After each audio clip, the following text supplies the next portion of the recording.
Extinction rebellions celebrate that people are losing their lives, Sadiq Khan continues to ruin London, and we give you today's good news to keep up the morale. Hello everyone and welcome to the channel that tries to give you some positivity and good news in these dark times. But before we start being happy, firstly I hope that everyone's actually keeping safe and you and your family and your friends. Hopefully we could pass this period together in a strong way. But let's get serious for a minute because we have some people who are not taking this obviously seriously in terms of the what it could do to the country, the consequences. We're not just talking about health, we're talking about political and economic stability and our future. Because when we come out of this eventually, life matters, and how we live our lives and how governments try to govern matters. Extinction Rebellion, the ultra climate change nutters and activists are trying to take advantage of the situation, and they're happy about this because people are losing their lives, and the fewer people on the planet, the better it is for Earth. And so this is a tweet that we have from one of the Extinction Rebellion groups. Yeah, this is a tweet from the East Midlands Extinction Rebellion that's talking about the earth healing and the air and water clearing and how humans are the real disease and clearly they should not be around. And they also had these posters going around saying that humans are the disease. You could see them in different area places that they put. And so this is not really looking good for them. I mean, this is not the first time that we've had these eco ninjas talking about extinction, but when it comes to humans, we've had some extreme people who have proposed ideas like this in the past over the last few decades, saying, well, if we could find a way to have fewer humans, that could probably help the planet. Yeah, which is kind of ironic because the whole point of them trying to make this planet a better place to live is to make it a better place to live for humans. So what's the point of having, for example, if there are no humans anyway, and the planet survives, let's just say that's true, but there's no one around to live. What is the point? If you're doing it for the trees, I don't think the trees are going to appreciate it. Seriously. But these guys came out, a couple of the slightly softer Extinction Rebellion people said, oh no, it's not, it's a fake account. It's actually run by right-wingers, and yeah, it's not really associated with us. But we actually did our research, and even Andrew Neil from the BBC did his research, and we found out, yeah, that's not true. And so we have actually gone through the actual tweets. Extinction Rebellion, this account is definitely not fake because it's been retweeting the main Extinction Rebellion tweets, but also things like this. We know that truth is on our side, and that protecting the planet is more important than protecting the rich and powerful. We have to ensure our survival, and we are running out of time. It's up to us. And another tweet said, ask not what the planet can do for you, but what you can do for the planet. So yeah, their claim that this is a parody account and wants to make Extinction Rebellion look bad is nonsense, because this account's been going on for a long time. They didn't just start it now just to tweet that tweet. So it's nonsense. They need to control their organization if they're really worried about certain people. So this is seriously, it makes no sense. But let's talk about Sadiq Khan and what he's doing to London. As you know, since this shutdown has started, the London Tube, the service is now limited, which means there are fewer trains going around. Even though that's frontline public services area, just like health and other places, policing, there are not enough drivers and trains going around London, and which means certain times during rush hour, people are the whole train is all the trains are packed, and people can't really move. And if we're trying to keep people safe, it's not really working. And Sadiq Khan came up with the excuse that, oh yeah, we're running out of drivers because they're all at home. But what about all the nurses and all the doctors and all the police officers that have been asked to come back? And if he's worried about, still not having enough people, again, the NHS and the police have started to recruit extra people just for this problem. So I'm sure he can do that. And even Matt Hancock and the government criticised Sadiq Khan and said we need to have a higher frequency on our London Tube network. When it comes to the tube, the best answer is that Transport for London should have the tube running in full so that the people travelling on the tube are spaced out and can be further apart, obeying the 2-meter rule wherever possible. And there's no good reason in the information that I've seen that the current levels of tube provision should be as low as they are. We should have more tube trains running. Well, it's ridiculous. Then anywhere you have a left-wing leader or a left-wing group running any authority, this sort of thing happen. The central government is actually, for once, making a very, very good effort in terms of handling this situation. And now you have the London mayor causing chaos. And it's just a typical left-wing mentality. They're now too busy attacking each other. Femi, our beloved Ramona activist, tried to join the Labour Party now, of all times, and because he's been voting Labour, and his application has been rejected, so he decided to go on Twitter and attack Owen Jones, of all people, because apparently Owen Jones is in charge of the Labour Party. So yeah, he tweeted at Owen Jones that, then the Labour Party is not letting me in, help me. And Owen Jones said, well, you're still going, incredible. I'm going back to sifting through messages from this desperate self-employed and gig economy workers. If you want to spend your self-isolation howling at me for something I have nothing to do with, that's your choice. And then Femi just said, you can't play that card. A, we've all been doing all we can to help people. I've tweeted about self-employed and shared their contacts with journalists. Oh, well done. And B, you can't complain about this being a distraction when a word of support from you would have ended this before it started. And Owen said, you're still going. Incredible. Now, Femi, I'm angry at him now because he's making me agree with Owen Jones. Why are you doing this to me? I don't like to agree with Owen Jones, and I don't know why he's attacking Owen Jones. It's ludicrous, and he's now worried because the Labour Party basically rejected his application, saying that we have found evidence that you're not a true Labour supporter because you wanted to join Labour to then actually help other opposition parties like the Lib Dems. So obviously they're not going to let you in if you do that. But we are going through this shutdown together, and some of us from the more libertarian-leaning the side, we have been quite concerned about these tough measures only if they stay longer on a permanent level.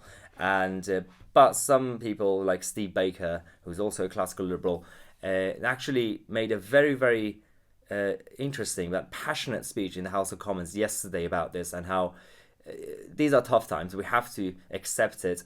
And he wants reassurance from Boris Johnson that please do not let these measures stay any longer than necessary when we pass this period, because he's worried about people's freedoms, our civil liberties, and how we live our lives. Let's watch Steve Baker's speech and then come back.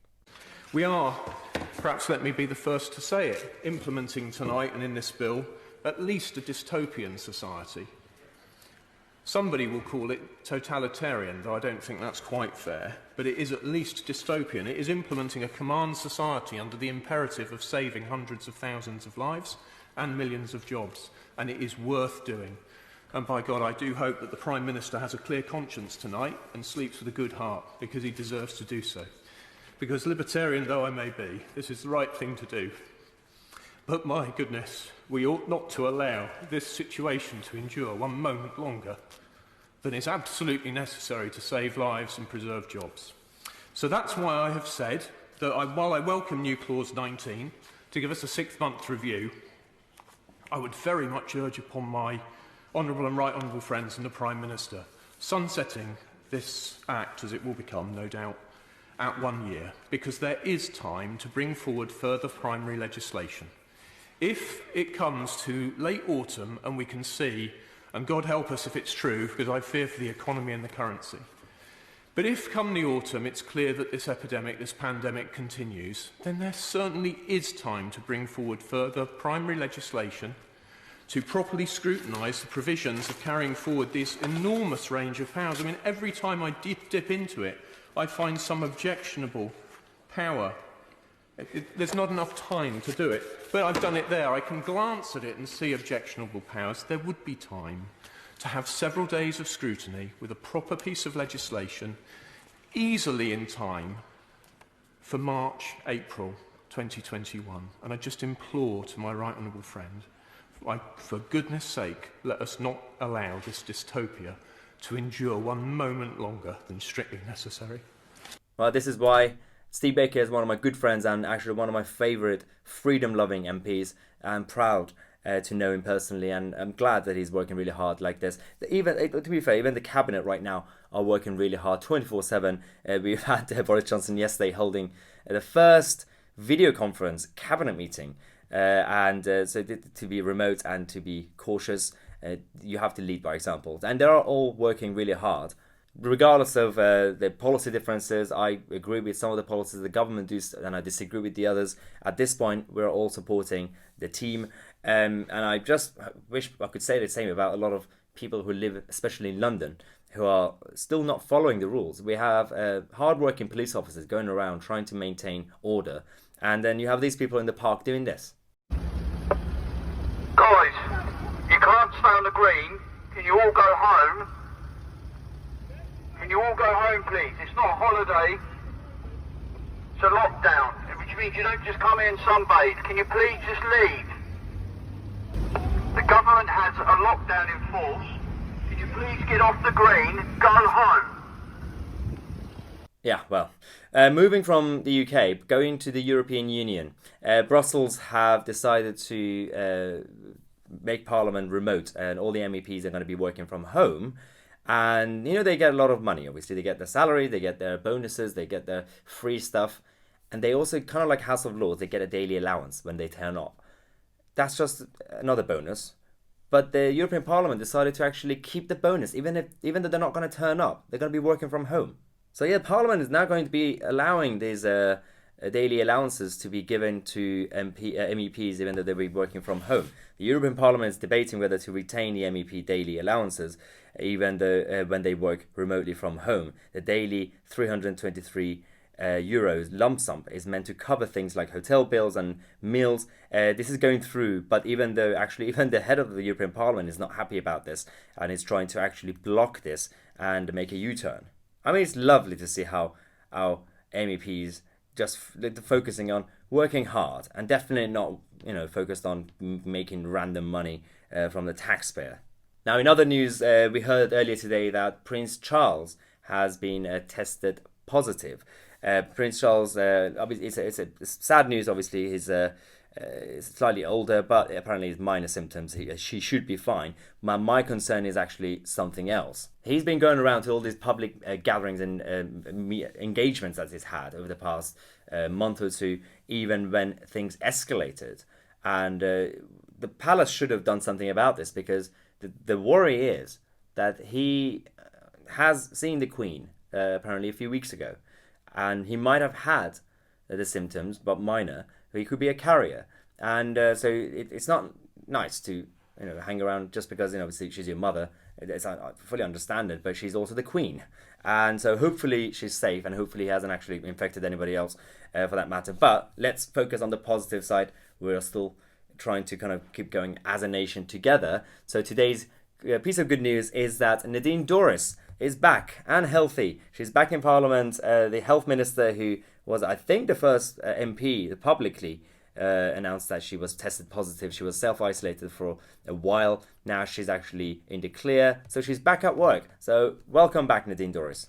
Now, before we give you today's positive and happy clip that we found on the internet, we are doing a live stream later on for our members. And firstly, I want to say welcome to all the new members who've joined on YouTube. If you want to join them and get our members only live streams and other content, then you can find the link in the description, or the join button should be next to subscribe on YouTube, or just go on your browser, youtube.com/mytc/join.